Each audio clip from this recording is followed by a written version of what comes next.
तो अभी बताया नहीं कि इंडिया की जो ट्रेड है मतलब हम लोग ट्रेड डिफिसिट एक टर्म आता है कि जो जितना ज़्यादा इंडिया एक्सपोर्ट कर रही थी पहले, अब उस लेवल पे एक्सपोर्ट नहीं कर रही है। इंपोर्ट वही है पहले से, क्योंकि हमारी सबसे बड़ी निर्भरता अभी पेट्रोलियम को लेके है। सबसे बड़ी निर्भरता हमें सॉफ्टवेयर को लेके है। हमारे पास इन दो चीज़ों और भी बहुत सारी ऐसी चीज़ें जो जिसके लिए हम चाइना, यूएस, मिडिल ईस्ट जैसे बहुत सारे कंट्रीज़ पे निर्भर करते हैं। और जो चीज़ हम दुनिया को एक्सपोर्ट करते थे उसमें मतलब इसमें चीज़ें गिरी हैं और नीचे गया है। जैसे हम मेडिसिन को लें, लेदर लें, और जैसे टेक्सटाइल इंडस्ट्री हमारी, तो इससे क्या है हमारा नुकसान बढ़ रहा है और फ़ायदा उसी लेवल पे। तो हमें ये देखना पड़ेगा अभी आईआर के इंटरनेशनल रिलेशन में कि हम यूएस के टैरिफ्स को कब तक झेल पाएंगे, क्योंकि एक समय के बाद यूएस की टैरिफ तो घट नहीं रही, उल्टा बढ़ रहा है। क्या पता वो 100% चला जाए। तो अगर 100% चला जाएगा तो हमें प्रॉफिट 0% होगा। तो उसके बाद हमें जो अपनी पॉलिटिकल इंटरनेशनल रिलेशन है रसिया के साथ, उसमें बहुत बड़ा फेरबदल करना पड़ेगा। ये भी एक सबसे बड़ा न्यूज़ हम इससे जोड़ के देख सकते हैं। और सबसे बड़ा जो न्यूज़ था टैरिफ वाला, ये न्यूज़ यूपीएससी के संदर्भ में कैसे इंपॉर्टेंट है या फिर किसी कॉम्पिटिटिव एग्जाम के संदर्भ में, क्योंकि भारत सरकार जो है वर्तमान में वो आत्मनिर्भर भारत और स्वदेशी जैसे प्रोजेक्ट्स है उस पर बहुत तेज़ी से काम कर रही है। तो जब हम इस तरह की चीज़ें देखते हैं कि भारत का व्यापारिक घाटा जो है बढ़ रहा है, तो फिर हमको आत्मनिर्भर भारत का प्रोग्राम फेल होते हुए नज़र आ रहा है। तो कल को अगर एग्जाम में लिखना हो तो हम इस डाटा को यूज़ कर सकते हैं और ये दिखा सकते हैं कि आत्मनिर्भर भारत की हालत ज़्यादा कुछ अच्छी नहीं है। उस पक्ष को दिखाने के लिए इसका यूज़ किया जा सकता है। मतलब मेड इन इंडिया और मेक इन इंडिया सरकार ने पहले लागू किया और चीज़ें चल रही थी अच्छे से, लेकिन सबसे बड़ा जो झटका हमें लगा यूएस के टैरिफ के कारण, और दूसरा वॉर, जो अभी हर एक लगभग कंट्रीज इनडायरेक्टली और डायरेक्टली इंगेज है वॉर। ये सबसे बड़ा हमारा रीज़न है कि अभी इंडिया का ट्रेड डेफिसिट में और जा रहे हैं हम। अब हमें ये देखना है कि हमारे डिप्लोमेट और हमारे मिनिस्टर्स किस तरह से इसको आगे चेंज करें। एक जो न्यूज़ है वो है CCC को लेके। अभी हमने हाल ही में हमें पता चला कि नेपाल हमारा देश जो है पहले से शांत काफ़ी सही से चल रहा था, लेकिन अचानक से वहाँ एक बहुत बड़ा प्रोटेस्ट हुआ और वहाँ पूरी गवर्नमेंट को पलट दिया गया। और अभी कुछ दिन पहले मिलिट्री शासन था, लेकिन अभी वहाँ एक पहली नेपाल की महिला प्रधानमंत्री को चुन लिया गया। लेकिन इन सब चीज़ों को देखते हुए और पहले से बांग्लादेश को, फिर हमारा पाकिस्तान के साथ जो वॉर चल रहा था, इन सब को चीज़ को देखते हुए हर साल हमारे देश में एक बैठक होती है, जिस बैठक को हम कहते हैं कंबाइंड कमांडर्स कॉन्फ्रेंस। इसमें बेसिकली हमारे पीएम, हमारे बड़े बड़े डिफेंस मिनिस्टर्स या हमारे जितने भी सेना के हेड हैं, वो एक साथ बैठ के या इस पर चर्चा करते हैं कि देश को वॉर के लिए या देश को रेडी रहना पड़ेगा किसी भी कभी भी कोई भी चीज़ों के लिए।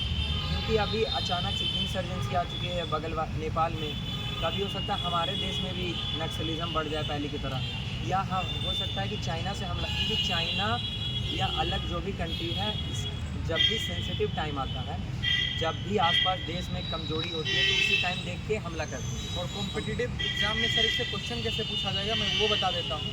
जैसे यूपीएससी से सीधा क्वेश्चन पूछ सकती है कि भारत के पड़ोसी देशों में अस्थिरता के बावजूद भारत एक अस्थिर लोकतंत्र के रूप में गिर रहा है, इस बात की समीक्षा कीजिए। तो फिर आपको जो हमारी प्रस्तावना है उसके जो मूल अंग हैं उनको निकाल के वहाँ दिखाना होगा कि हमारे संविधान में कुछ ऐसी व्यवस्था की गई है जो देश अगर बुरी कंडीशन में भी हो तो उसको स्टेबलाइज रखती है।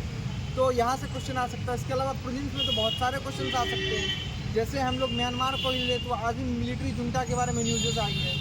और फिर जेनजी प्रोटेस्ट सिर्फ यहाँ पे नहीं चल रहा, लंदन में भी बहुत तेज़ी से जेनजी प्रोटेस्ट बढ़ रहा है। तो आने वाले समय में जैसा कि मुझे लगता है, मैं अपने अनुभव के आधार पर यह बताना चाहता हूँ, जैसे अरब स्प्रिंग ने पूरे अरब वर्ल्ड को बदल के रख दिया था, हो सकता है कि जेनजी प्रोटेस्ट जो चल रहा है ये एक नई क्रांति हो विश्व स्तर पे। और शायद जो भ्रष्ट सरकारें हैं या फिर जो डिक्टेटर गवर्नमेंट है उनका तख्तापलट आपको आगे भी देखने को मिले। क्योंकि जो जेनजी जनरेशन है जिनकी इतनी बुराई की जाती है हिंदुस्तान में, कुछ भी हो सोशल मीडिया में बहुत ज़्यादा एक्टिव रहते हैं, वो चीज़ों को जानते हैं और चीज़ें और बहुत तेज़ी से फैल रही है। तो एक ये नई बात है और हम इसको यूपीएससी के परिप्रेक्ष्य से इस प्रकार से देख सकते हैं जैसा कि मैंने बताया। जेनजी मतलब ये शब्द हमें जो दिया गया इस जनरेशन को, इससे लेके बहुत सारे टैबूज हैं मतलब सोशल मीडिया पे कि ये जनरेशन काम नहीं करना चाहती, ये जनरेशन के पास फोकस नहीं है। लेकिन मेरे हिसाब से ये कहना गलत है। ये जनरेशन इकलौती जनरेशन है जो आज तक के इतिहास में जो ह्यूमन के द्वारा जितने प्रॉब्लम झेले गए हैं उसको डायरेक्टली टैकल करना चाहती है। जैसे हम पहले के समय में देखा जाए तो हमारे मदर फादर या ग्रैंड पेरेंट्स की जनरेशन वो चीज़ों को टाल देती थी, लेकिन ये पहली ऐसी जनरेशन है जो ग्लोबल वार्मिंग, फेमिनिज़्म और भी ऐसे कहीं गहन मुद्दे हैं जिसको उठा के वो बात करना चाहती है, उस पर आगे बढ़ी। जैसे हम प्रोटेस्ट देखें, आज तक के इतिहास में प्रोटेस्ट बहुत हुए हैं, लेकिन नेपाल का प्रोटेस्ट अपने आप में सबसे यूनिक इसलिए है क्योंकि प्रोटेस्ट करने के बाद उन्होंने वहाँ की सफाई की पूरे देश में। तो ये उनके अंदर एक रिस्पॉन्सिबिलिटी, उनको पता चल रहा है कि हमारे द्वारा जो फैलाया गया वेस्ट है उसको हम ही को साफ़ करना होगा। तो ये बताता है कि आज ये जनरेशन इकलौती जनरेशन में सबसे ज़्यादा रैशनैलिटी की तरफ जा रही है। मानते हैं हमारे अपने अपने प्रॉब्लम्स है, डिप्रेशन, अलग अलग चीज़ों से लेके रिलेशनशिप से प्रॉब्लम्स हो, लेकिन बड़े लेवल पे, ह्यूमैनिटी लेवल पे हम लड़ना चाह रहे हैं और चीज़ों को फेस कर रहे हैं। सबसे बड़ी चीज़ जैसा कि सर ने अभी डिप्रेशन की बात की थी, उससे ही जुड़ी बहुत ही महत्वपूर्ण न्यूज़ है, क्योंकि सुप्रीम कोर्ट ने मानसिक स्वास्थ्य को आर्टिकल 21 जीवन के अधिकार के अंतर्गत अब समाहित कर दिया है। और ये जो केस है इसको नाम दिया गया है शाह गाइडलाइंस। शाह गाइडलाइंस के अंदर बताया गया है कि मानसिक स्वास्थ्य केवल एक व्यक्ति की देन नहीं होती है। किसी भी व्यक्ति का जो मानसिक स्वास्थ्य है केवल उसके ऊपर निर्भर नहीं करता है, अपितु उसकी जो आसपास की सोसाइटी है उसके ऊपर भी निर्भर करती है। ये केस मुख्य तौर पर शुरू तब हुआ था जब एक नीट एस्पिरेंट ने शायद सुसाइड कर लिया था और उनके माता पिता ने इस बात को सुप्रीम कोर्ट में उठाया कि उसने जो सुसाइड किया है उसके पीछे बहुत सारे ऐसे कारण थे जो सोसाइटी में छुपे हुए हैं, और उन कारणों को लेकर फिर सुप्रीम कोर्ट में बात चली और फाइनली सुप्रीम कोर्ट ने अब ऐसे आर्टिकल 21 का हिस्सा मान लिया है। आर्टिकल 21 हमारे संविधान के भाग 3 का हिस्सा है और ये आर्टिकल 21 के हमें जीवन का अधिकार देती है। ये 2 भाग में बटी हुई है। आर्टिकल 21 का जो पहला भाग है वो जीवन के अधिकार के बारे में बात करता है, और आर्टिकल 21 का जो दूसरा भाग है वो शिक्षा के अधिकार के बारे में बात करता है, राइट टू एजुकेशन के बारे में बात करता है। तो अब जो अब हम इस पे भी क्वेश्चन, अब तो ये तो बहुत ही अच्छा, इस पर तो डायरेक्ट क्वेश्चन अभी भी पूछे जा रहे हैं मानसिक स्वास्थ्य को लेकर के। यूपीएससी में क्वेश्चन पूछे जा रहे हैं कि मानसिक अभी जो सुसाइड बढ़ रहे हैं उसके पीछे भी मेंटल हेल्थ एक बहुत बड़ा रीजन है, वही रीज़न है। तो इसके बारे में डायरेक्ट क्वेश्चन पूछे जा रहे हैं। तो पहली बात है कि मानसिक स्वास्थ्य जो है खराब क्यों हो रहा है, मतलब खराब होने की भारत में इतनी खराब स्थिति क्यों है। दूसरा जो पक्ष है इसका निवारण कैसे किया जा सकता है। तो खराब होने के पीछे जो मैं कारण जो देख पा रहा हूँ, पहला कारण है कि बहुत ज़्यादा अकेलापन, लोग क्या हो गए ना, खुद ज़्यादा सेल्फ सेंट्रिक हो गए, ना सोसाइटी से उतनी मतलब रहती है ना फैमिली से उतनी मतलब रहती है। फ़ोन है वो वहाँ पे रहते हैं और जिस दिन फ़ोन से मन भर जाता है उस दिन फिर वो खुद को झाँक करके देखते हैं और फिर खुद को अकेले पाते हैं। और we know that human is a social animal, तो सोसाइटी में रहना ही उसकी पहचान है।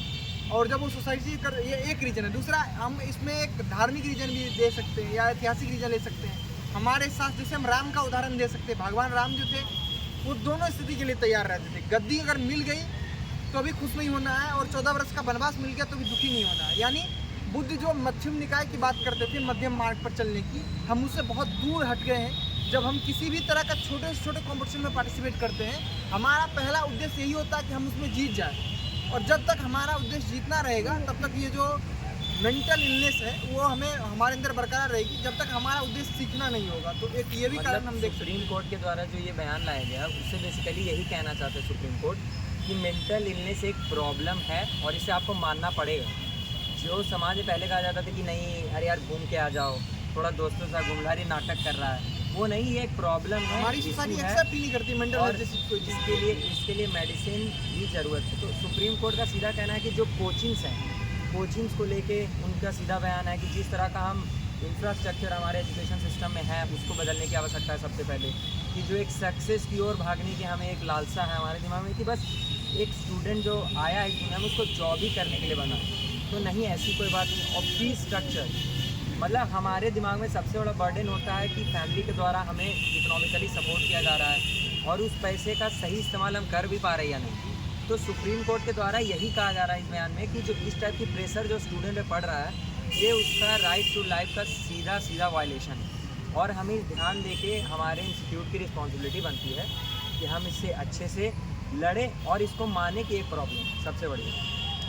अगले न्यूज़ की ओर चले तो अगला न्यूज़ है वक्फ बिल को लेकर। आप लोग सभी को पता होगा वक्फ मतलब अगर जो हम इसको एक आपको बात इसका बैकग्राउंड न्यूज़ बताएं तो वक्फ भारत की तीसरी सबसे बड़ी संस्थान है जिसमें सबसे ज़्यादा ज़मीन उसके अंदर है, प्रॉपर्टी।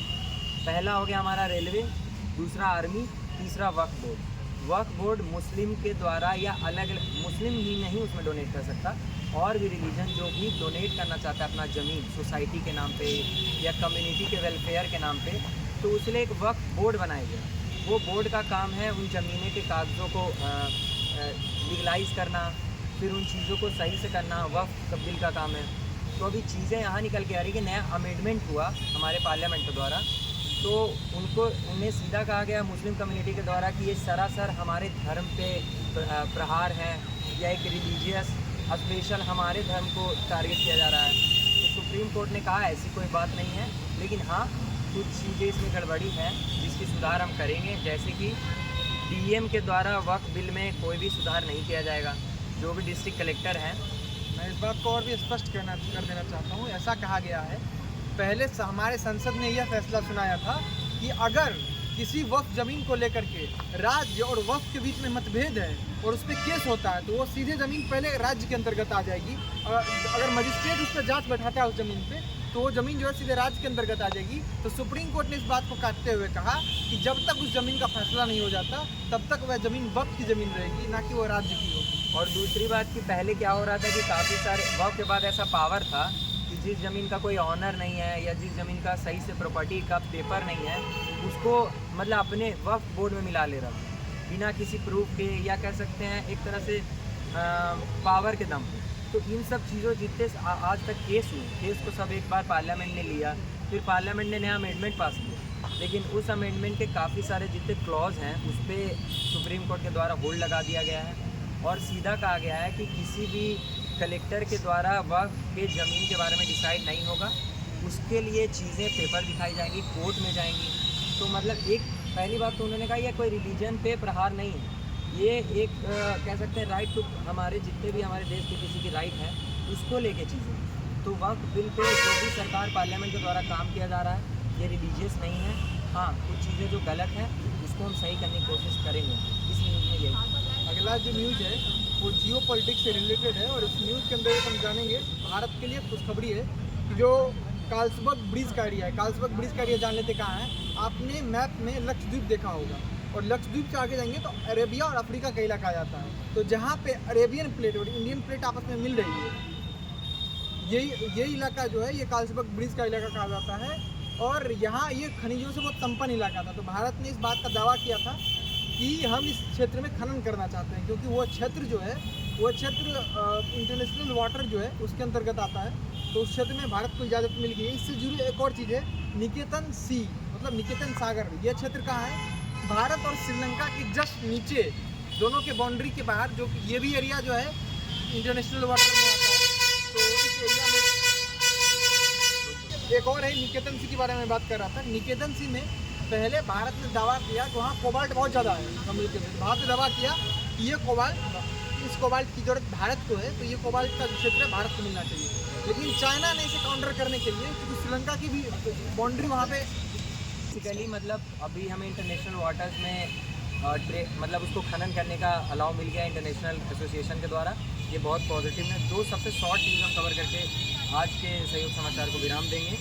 तो दो सबसे इम्पोर्टेंट न्यूज़ ये है कि टेस्ला की कार्स हमें पता होगा, टेस्ला की कार्स सबसे फेमस है ईवी में, इलेक्ट्रिकल व्हीकल्स में। लेकिन अभी में चाइना की जो हेजेमनी उस पर आई है, मतलब चाइना इतना ज़्यादा उस पर प्रभाव डाल रहा है कि पूरी दुनिया को 60% तक टैरिफ लगाना पड़ रहा है। हर देश को टैरिफ लगाना पड़ रहा है क्योंकि चाइना कार इतना सस्ता ही बेच रहा है कि वहाँ की जो लोकल मैन्युफैक्चरिंग कंपनीज हैं वो अपनी कार को वहाँ पर मार्केट में ला ही नहीं पा रही। BYD नाम सुना होगा आपने, नाम ही काफ़ी BYD। तो ये जो चाइना का हेजेमनी उस चीज़ में, उससे बचने के लिए कई सारे हमारे देश के भी मैन्युफैक्चरिंग जो मिनिस्ट्रीज़ हैं उनके द्वारा उस पर टैरिफ लगाया जा रहा है। ये एक शॉर्ट न्यूज़ था।